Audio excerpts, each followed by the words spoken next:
श्री स्वामी समर्थ सर्वांना. तर स्वामी सेवा या चॅनलमध्ये तुम्हा सर्वांचं पुन्हा एकदा मनापासून स्वागत आहे.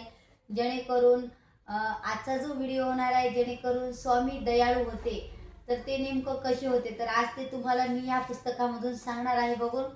तर हा व्हिडिओ तुम्ही शेवटपर्यंत पाहायचा आहे. जर तुम्ही नवीन असाल तर आपल्या या चॅनलला लाईक, सबस्क्राईब आणि बेल आयकन बटन क्लिक करायला विसरू नका. चला तर मग आजचा आपल्या या व्हिडिओला सुरुवात करूया.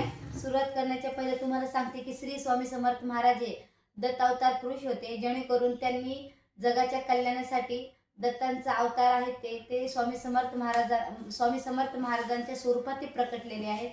तर चला तर मग महाराज कसे होते, स्वामी समर्थ दयाळू होते, कसे होते, तर या व्हिडिओमध्ये आपल्याला पाहायचं आहे.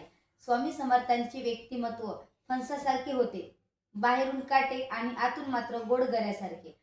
तर यामध्ये काय सांगते की स्वामी समर्थ महाराज जे आहेत, फणस तर तुम्ही पाहिला असेल, त्यांचं जो आहे म्हणजे बाहेरून ते फणसासारखे असायचे. फणसाला बाहेरून काटे असतात, पण जेव्हा आपण फणस कापतो तेव्हा ते आतून कसं एकदम गोड असतो गऱ्यासारखं. तसं तसं महाराजांचं व्यक्तिमत्व होतं. जेणेकरून महाराज वरून असे क्रोधमध्ये दिसायचे, राग करायचे.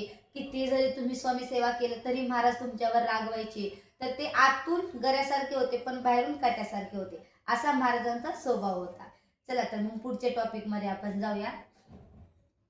संपूर्ण चरित्राचा अभ्यास केला असता आपल्या एक गोष्ट लक्षात येईल की पीडितांना, रंजलेल्या, गांजलेल्या, दीनदुबळ्यांना व शरण आलेल्या कोणालाही स्वामी दयाळू अंतकरणाने मदत करत असत.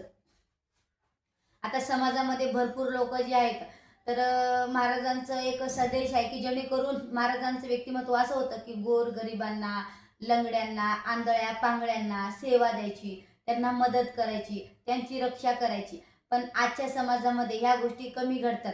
जर तुम्ही खरंच स्वामी भक्त आहात तर 100% तुम्ही स्वामींचं हे कार्य पार पाडणार आहात का. तर स्वामींना हीच सेवा आवडते की तुम्ही जे गोरगरीब आहेत, जे गरजू लोक आहेत, त्यांना तुम्ही अन्नदान करा, कपडा दान करा किंवा त्यांची तुम्ही मदत करा. हे स्वामी महाराज करत होते आणि ही सेवा महाराजांपर्यंत पोहोचवते. आणि जर तुम्हाला स्वामींना जर भेटायचं असेल किंवा स्वामींचा तुम्हाला आशीर्वाद प्राप्त करायचा असेल तर महाराजांच्या उद्देशावर चाला. जेणेकरून महाराजांना काय प्रिय आहे, महाराजांना दान धर्म करणं की गोरगरिबांना मदत करणं, ही सेवा महाराजांना आहे. तुम्ही पारायण, नामस्मरण काही नाही केलं तरी चालेल, तोच खरा भक्त स्वामींचा.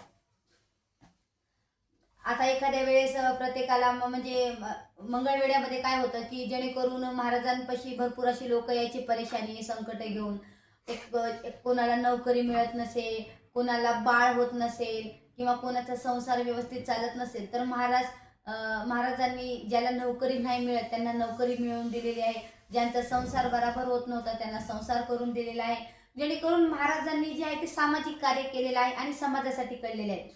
ते एक गुरु आहेत, ब्रह्मांड नायक आहेत, पण त्यांचे चमत्कार, त्यांच्या लीला जे आहेत ते अपारंपार आहेत. म्हणून स्वामी सेवेकरी करताय तर स्वामींचे हे संदेश तुम्हाला माहिती पाहिजे आणि जेणेकरून स्वामींना काय हवंय ते तुम्हाला समजलं पाहिजे. तर स्वामी समर्थ महाराज असे होते, दयाळू होते, प्रत्येकाची मदत करायचे, प्रत्येकांना प्रोत्साहन द्यायचे, प्रत्येकांची मदत करायचे, प्रत्येकांना संकटातून बाहेर काढायचे आणि ते आता पण काढतात.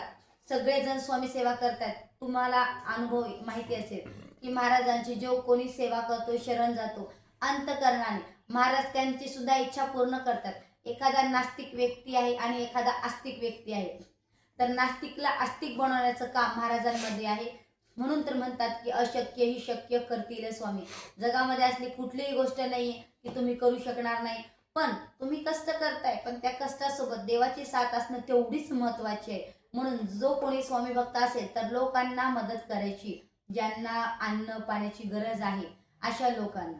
ठीक आहे. तर ही सेवा महाराजांना आवडते आणि महाराज खूप दयाळू होते. तुम्हाला सुद्धा दयाळू बनायचं आहे, राग करायचा नाहीये. चला तर मग आजचा हा व्हिडिओ एवढाच असणार आहे. भेटू आपण नेक्स्टच्या व्हिडिओमध्ये. अशीच माझे नवनवीन व्हिडिओ पाहण्यासाठी माझ्या चॅनलला सबस्क्राईब आणि बेल आयकॉन बटनला क्लिक करायला विसरायचं नाही. श्री स्वामी समर्थ महाराज की जय. श्री गुरुदेव दत्त.